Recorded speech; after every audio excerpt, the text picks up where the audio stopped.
You're listening to the Modern Mainframe, BMC's Intelligence-Z Optimization and Transformation podcast, covering the latest trends and issues in mainframe DevOps, data, operations, security, and cloud. You've never mainframed like this. Hi there, welcome to the Modern Mainframe. I'm Matt DeLaere. If you work on the mainframe, you no doubt know that there's been plenty of talk in recent years about mainframe professionals retiring and the need to train the next generation of mainframe stewards. In fact, the 2025 BMC Mainframe Survey shows a marked change in demographics since 2018, with respondents who self-identify as baby boomers dropping from 28% to just 5%, while those identifying as millennials increasing from 36 to 51%, and Gen Z rising from 1% to 15%. As these numbers show, it's vitally important that mainframe organizations recruit, train, and of course retain new mainframe talent. Joining me today to discuss their own journeys and views on the subject are two students from Northern Illinois University who are about to embark on their professional careers and have chosen mainframe development.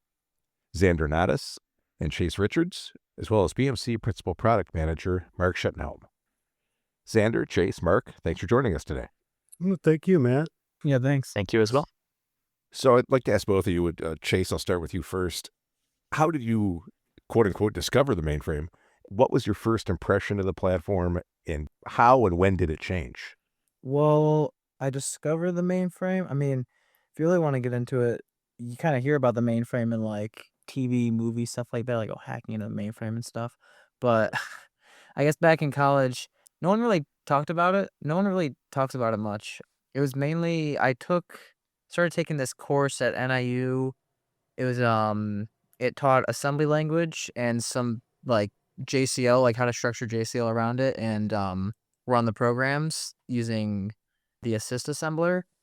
And that's kind of how I got introduced to the whole topic. It's just a required course, just going in normal, like, okay, we'll do this course, we'll get out of it. And then I kind of started learning this stuff and it really piqued my interest. I thought it was fascinating. I thought it was cool. I loved programming in it. And that's kind of how I got introduced to it. Cool. Xander, how about you? I actually have both of my grandparents. They've had a lot of involvement with mainframe throughout most of their lives. They were even there during like the punch card era. They never really talked about too much of the green screen, but I knew that they had something to do with it, like with mainframe in general. But I never really knew its importance until we took that class at NAU with Professor Decker, and he just had this passion for it and had a lot of wisdom. And it was just really fascinating to walk through everything about it. And it stuck. Mark, you started out using punch cards, didn't you? I knew you would get there. Yeah, I'm in that 5% of baby boomer. In college, yes, we used punch cards. And then I did use some green screen a little bit when I got the advanced classes. In my professional career, no, I didn't use cards. So I was right in that transition. You know, that was what was interesting to me when I met Xander and Chase at Share, is just that, I was once them, someone who didn't, and I didn't know anything about computers, and then came and ended up in the mainframe. And we had other platforms at the time, but, I thought about what attracted me to the mainframe and what's attracting them to the mainframe. And that's how we got in those discussions. And that's why we're sharing it in this podcast today. We also had a podcast last year, and there's a blog post by a BMC developer whose grandmother also worked in the mainframe in the early 80s and used punch cards. So it's good to see that it's moving down through the generations. Yeah, I agree. I think that's great. We'll get some of the people for the mainframe from that and others who just stumble into it. But I think one of the things, Chase, maybe you had said, it's just also the mainframe applications sound interesting, or those who use it, the governments, the financial institutions, just the importance of the mainframe applications. Is that true? Yeah. It's actually almost kind of ironic going back to the little joke I made about hacking the mainframe, how it seemed like it like controls everything. There's a little irony, if that's the right term to use, in like the fact of like that's not totally far-fetched to say, because it really is part of everything. especially the backbone of like you said, the financial industry, government, everything like that. And it's cool, and it makes, I don't know, in a slightly selfish way, it makes you feel kind of important and special when you're a part of this big thing that really matters and you're making it all work. And it's cool to learn it all. And it's like, wow, it feels like I'm really actually doing something important. I'm making an impact. Chase, I mean, you said it perfectly well, and I think the mainframers in our audience will agree. There is a mainframe pride that what we're doing is very important. And sometimes you'll say, well, what do you do? And I'm like, well, we kind of keep the whole world kind of going and, Uh-huh. financial institutions. And, we say things like, you use the mainframe every day and you never know it. Every charge card, transaction. And I mean, all these things you do and you're using the mainframe and people don't know. And if we're doing our jobs well, that means they don't know. It's if they know, that's a problem. So Xander, is that mainframe pride? Did you feel some of that as well? Oh, absolutely. Especially at Share. There's just such that there is a hidden weight that I felt like I observed while just talking to everybody, going to the different panels. Even if they didn't say it themselves, these people that worked in Mainframe were proud that they were either maintaining or making new software to develop the foundation of the modern, like of all modern technology as we know it. Yeah, it almost sounds like a secret society or something. Yeah. Yeah, a little bit. I mean, yeah, That's it's kind of not that that's far kind of how Sheer fetched. felt a little bit, but You got welcomed into this secret group that is keeping things going and are proud of it. And most people just don't understand. And now you're part of that group. hmm This may or may not happen with other careers and other platforms. But Mark, I've talked to you before about Share and some of your retired colleagues who still attend Share. They're not out of it once they retire. They still have an interest in mainframe success. Hmm. Yeah, it does become a passion. Um, and I think the aspects again are how important those transactions are that we handle. And also the fact that not everybody can do this. And so that makes it even more important that we do it. And I think to carry it on to students like Xander and Chase, because to keep this going, we rely on them. We have to make it attractive to them, which I don't know, Matt, might lead to your next question is what can people do to make the mainframe attractive? You're right, Mark. That was my next question. As we've seen with the stats from the survey, companies need to start hiring the next generation of, say, mainframe stewards. And I think that fits in well with what you're just saying, that mainframe professionals consider themselves stewards of the platform. So, Xander, I'll start with you. What do you think companies can do to help attract new talent coming out of college and in college to come to the mainframe? Honestly, I think having I guess, advertised direct path is probably one of the better things to do. I have a friend of mine who just graduated with his web development degree. And the one thing he does not have is a path. He's been searching the last 6 months or so, not really knowing what to do with his degree. And I have that with other friends too that are just in general computer science. But if there are some ways that a company could either sponsor a student or to sponsor a path, either in or out of college, and just saying, hey, if you learn about mainframe and you master this, and if you learn from our stewards, as you were saying, we can guarantee you a position within our mainframe development team or mainframe maintainers. I think that would definitely help with people like being more attracted to it, especially if there's either a fully guaranteed or a mostly guaranteed path that they could take. All right. Chase, any thoughts? I really agree with what he was saying. Like, because I feel like a lot of people are like, they want to know they're gonna if you're putting all this time and money into something, especially like a degree and like specializing in a certain niche in a larger degree, you want to know that you're gonna get something out of it.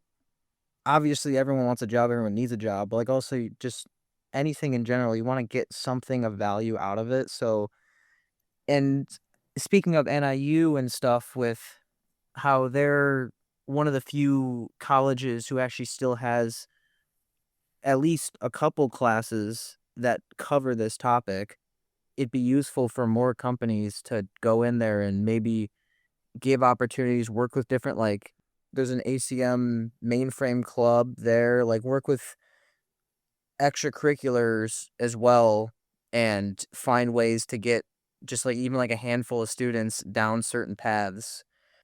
I mean, like IBM has their whole student ambassador thing, but more opportunities like that to where it can lead to something in the future for a student and something to work towards, like a real goal, is very attractive. Mark, in the past, I've spoken with a couple of different college professors about how they have run into some resistance from administrations about adding new mainframe classes and about concentrating on the mainframe. How do you think companies can kind of work alongside colleges to help increase exposure and, as Chase and Xander said, sponsor careers or help develop paths? Yeah, this might be out of the scope of what I know and say, but so I'm just giving thoughts, my opinion. I think that, for one thing, the colleges need to know that this program will attract students and keep them going, right? They have to fill those seats, and that's reasonable. So I think publicizing it with things like this podcast, that there are students that are filling up programs for the mainframe. They are getting jobs.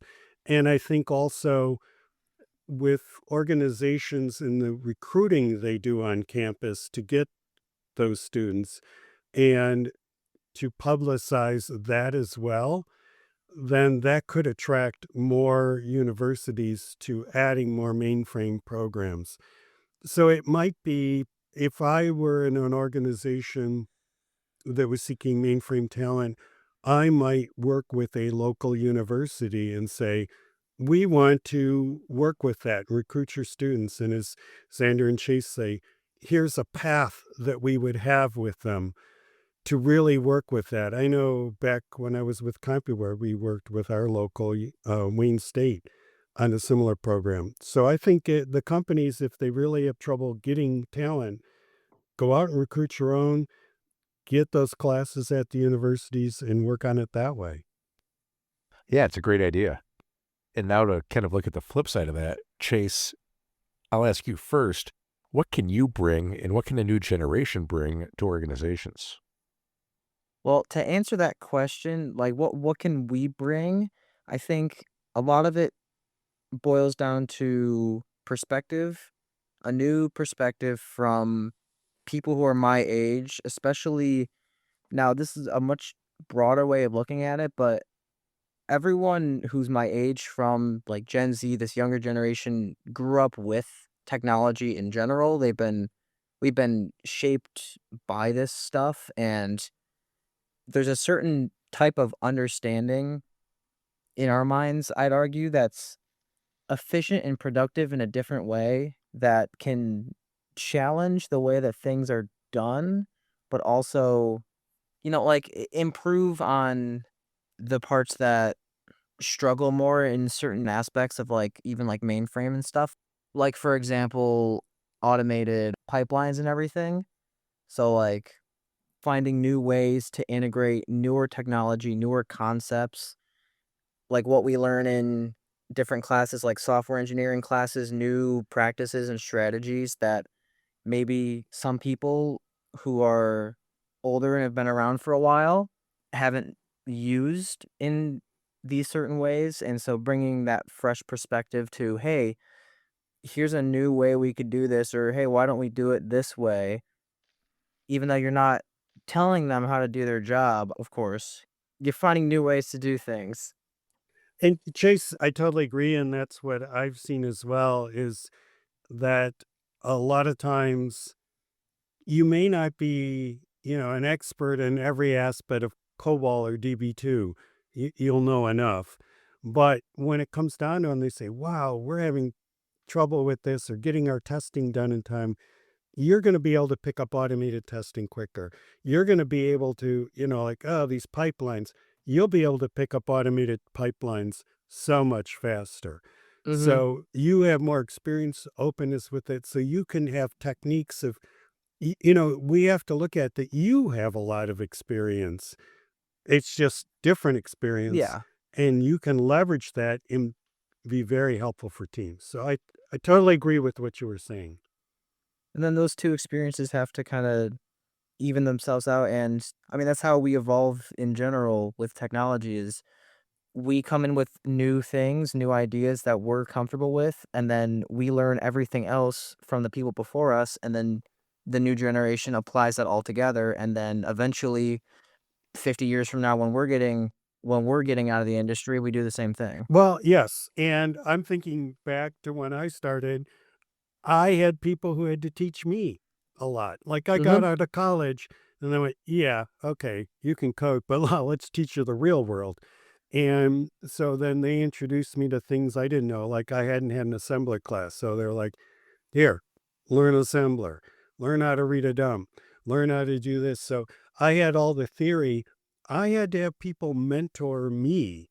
It's no different. But I think maybe the difference is that Chase and Xander have probably more to offer than I did because all I had was mainframe knowledge. You have other knowledge that you can help. And what we've done at BMC is we do sometimes pair programming or, pair a mentor with it. And it really works well because it goes both ways. Many times the new hire teaches the experienced mainframer new things, new ways to look at it, new ways to code things, in both benefit. Yeah, we've discussed that before in the podcast, and I've seen it in blog posts and articles, how the mentorship program can go both ways and really help improve overall. Yeah, so I think you have a lot to offer. Xander, do you have any thoughts? We, as newer developers, we're new to a lot of things, but we also grew up and we built our understanding and our information off of a lot of different things. Like for example, my pastimes as a hobby, I do game development. So I have a lot of different ways that I develop because I'm opening up these things for changes in the future. So and if I ever make a module or if I'm working on a pipeline, I'm always building it with the intention of someone who doesn't understand the code to use it. So with those ideas, with someone understanding just basic HTML or even JavaScript canvas, they may have different ideas, not right or wrong, but they'll have different ideas that you can bring to the mainframe that may help in a lot of different ways. Right, and I've heard that from others about the technology that going back to the early 2000s, there's so much accessible technology and that people have hobbies doing these things, like you said. And before you even get into it or start thinking about it as a career, you're already kind of doing a lot of this stuff. So you have a lot of different experiences to build on. Yeah. 40, 50 years ago, when mainframe as a system was being developed to what we know it today, the people that were working on it were probably already really intimate with it as it was as the iterations were going through. But a lot of these systems are already not finished, but at a point where there isn't going to be a massive iteration changing it as we know it.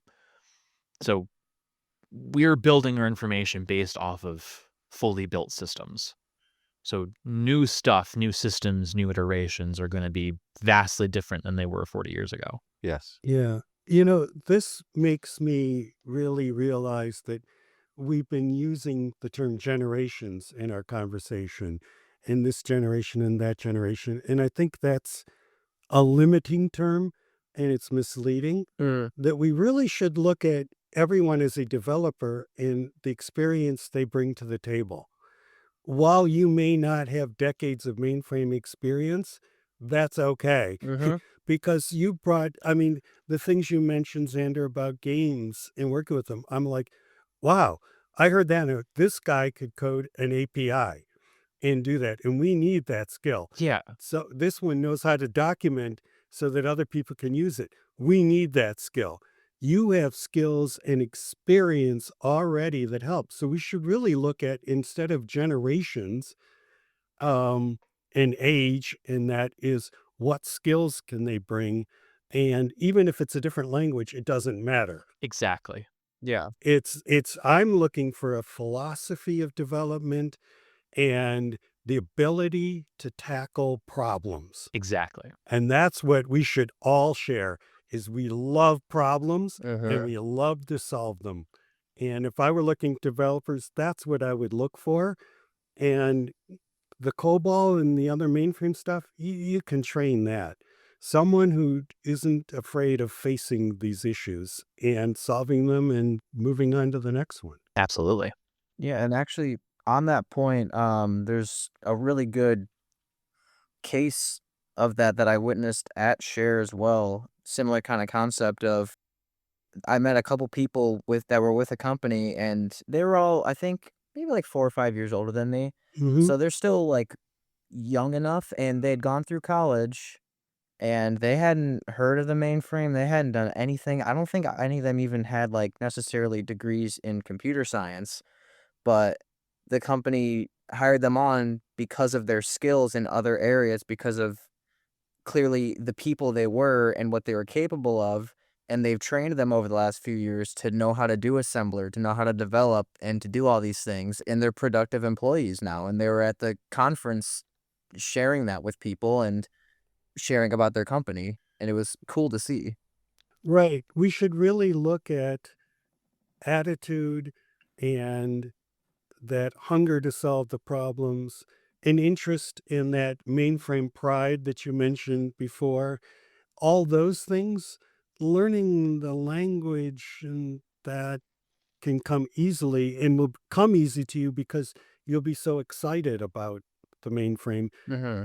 To any developer, picking up another language or picking up something like JCL should just be fun, Yeah. really. But teaching someone to properly code an API or document things or automated testing or automated pipelines, that can be a little harder, particularly in the mainframe. Xander, you're toward the end of your college career. What would you say to other students, maybe younger students who are just getting into choosing a concentration, or even upperclassmen who don't know exactly where they want to go? What would you say to other students to help them choose the mainframe or to nudge them in that direction? At least make a case for it. Well, I mean, like the overall message I would say to my fellow students is definitely be open about what you want to do. It's never a bad idea to have a specific goal, but personally, I feel like I've been able to learn a lot more about a lot of different things, including different development strategies or even careers, just by being open to whatever ends up happening to me. And obviously that comes a lot of luck. I know that the job market's difficult, but just as like a general message, just be open. Something will show up. It'll be really cool, maybe, or it'll just work. But if we're nudging towards mainframe, I guess mainframe is fascinating. It's fast. There's a lot of data involved with it. There's always a problem to be solved. Even if it's small, big, there's always something happening. And that's really cool, at least personally. So if you're looking for problem solving, I would say definitely at least try out that intro mainframe course and just try to make a relationship with your professor. That way you're able to actually understand what that wisdom is actually meaning. Anything to add, Chase? I'd say don't sleep on mainframe. I think it's cool to especially learn assembly language, even just as a computer scientist or computer engineer, software engineer, because at the end of the day, like I know a couple like Java and a couple other languages they compile a little differently, but like C++, a lot of other really popular languages, they compile into assembler instructions, and then those instructions are then assembled into machine code and then run. It's another layer of understanding that not a lot of people know, especially nowadays. And it makes you valuable, it makes you marketable, but it's also just really fascinating to know. And if you start really loving it and learning about that stuff, you could make something really cool blossom from that knowledge of even just assembly language. And like what it does, it runs everything, almost everything in your computer, and you don't see it. I didn't even know it was a thing until I started taking the class. So be curious and just continue to learn. And I actually like what Xander said too about if your professor's teaching this thing and you really like it, just build a relationship with them, get to know them, get to know your professor, and yeah, it makes learning a lot more fun and engaging, and you do get a lot more out of that wisdom that they're passing along to you if you actually take the time to, I guess, appreciate them as a person as well. Yeah, you become more intimate with the wisdom. Mhm. You don't just have what he's giving it to you, you have the application of what was going on throughout his life too, which is really cool. Yeah, that's all great advice. Mark, we've talked about the mentoring and the two-way street and knowledge transfer. So with the advent of AI and being able to maybe codify some of the institutional knowledge to pass along to newer employees or even employees who are moving within the company, how do you think AI can help with that? I knew this would get to AI, and I was waiting for it. All roads lead to AI these days. Yeah, you know, I don't have the answer yet because it's all still new, but I'm definitely looking at that. I think we a lot of times talk about using an AI, what they call the rag layer, to load up some documentation and things in there that it helps, which is good if you have documentation and you trust it. Otherwise, you're giving it bad information. But maybe the question is, how do you take the experience of someone like me and build it into the AI? I think that's a challenge we're looking at. Some of the things I've always tried to do is put as much as I can into things like XWiki so that it's documented. Here's my thoughts on this. Here's what I'm trying to do. And if it's in a platform like that, then some AI should be able to pick that up and get it. So it's somehow in some format, write down your wisdom and why you're doing what you're doing so that it's in a format that AI could pick it up. Also good advice. And now to close, I like to put everybody in the spot and ask for some final thoughts. Xander, I'll start with you. Obviously, so I'm entering the job market, so I have a lot of opinions about how certain either generative AI or agentic AI is being used. And it's not that I'm averse. I use it within my internship right now. We're using a federated learning service to just train the model on the fly and within many implementations. But I know that a lot of my fellow students, not all of them, obviously, a lot of them tend to use generative AI as an easy out on Mhm. assignments or essays. And I guess I really just want to say don't do that. I know it may be great for the grade just then and there, but you're losing out on what that assignment really does because you are working through it just as everyone before you and everyone after you will to learn how to solve problems like that. Even if it's as small as understanding what a database is or as big as a full risk v processor disassembly, to do those things by hand or to have tools help you learn and understand it is so much more worth it than to use that AI to do it for you. Yeah, and Sander, I agree. And I was saying that I could document a lot of things and that could feed AI, which is helpful. Should do it. Yeah. What I wanted to say and should have said, and you said for me, is it's more important to actually work with more humans and try to mentor and give that knowledge because it will live on in that person. Yeah. So we can work with AI and add that, but I wouldn't just say, well, I threw some docs in there and I'm done. Don't ignore the mentoring Absolutely. and Uh-huh. do both.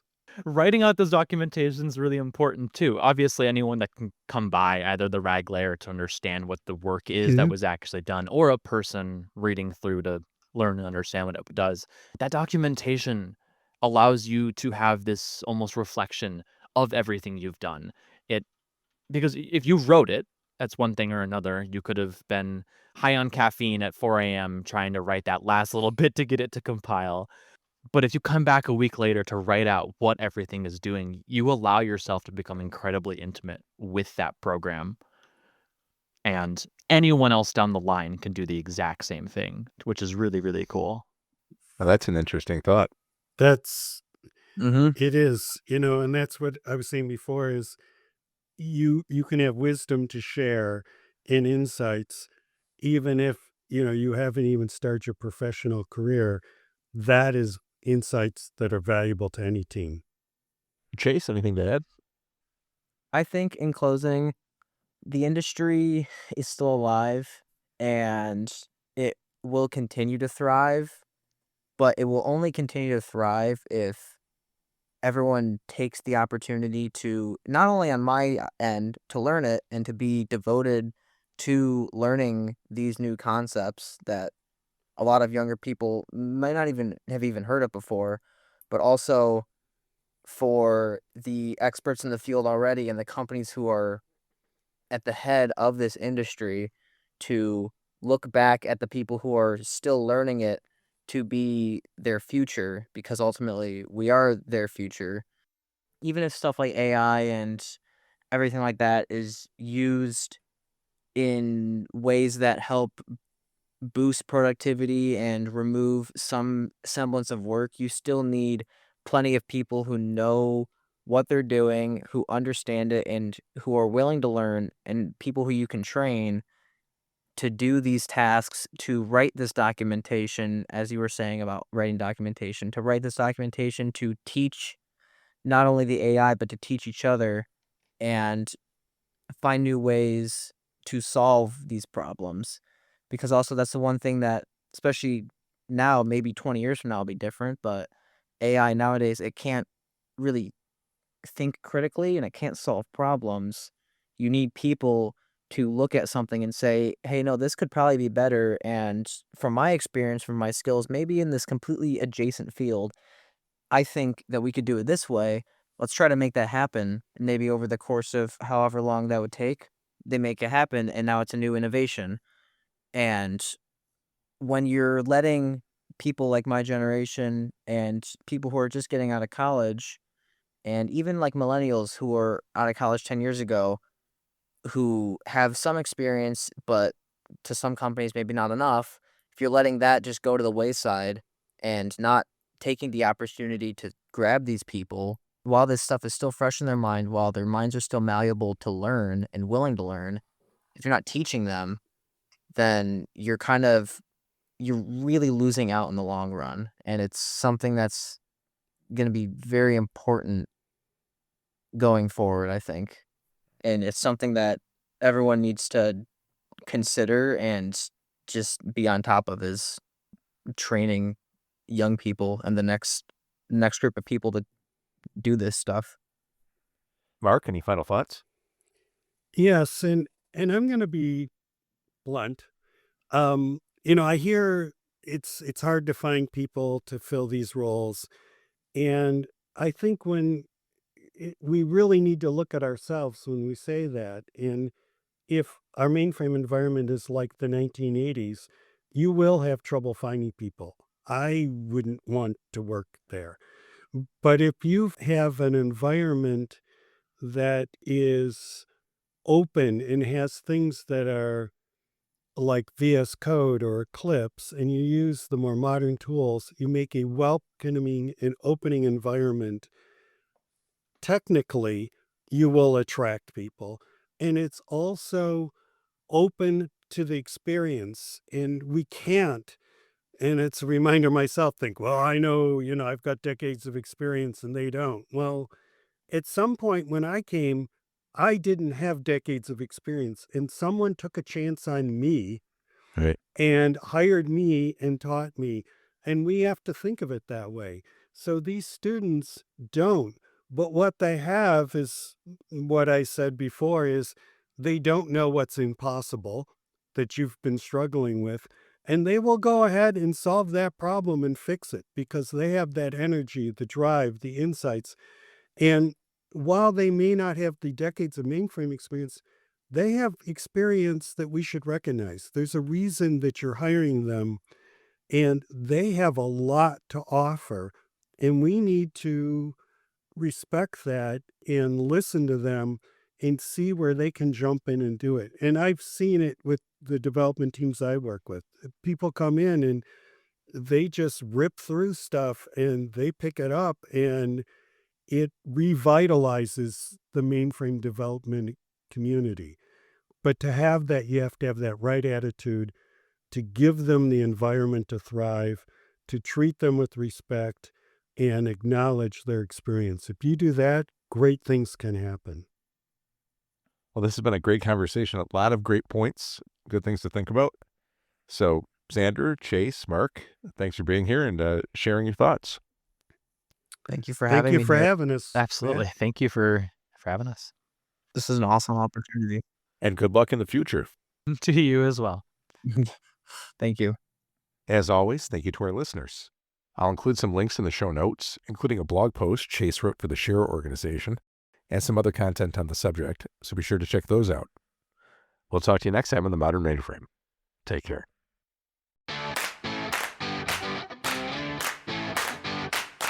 You're listening to The Modern Mainframe, BMC's Intelligent C Optimization and Transformation podcast, covering the latest trends and issues in mainframe DevOps, data, operations, security, and cloud. You've never mainframed like this.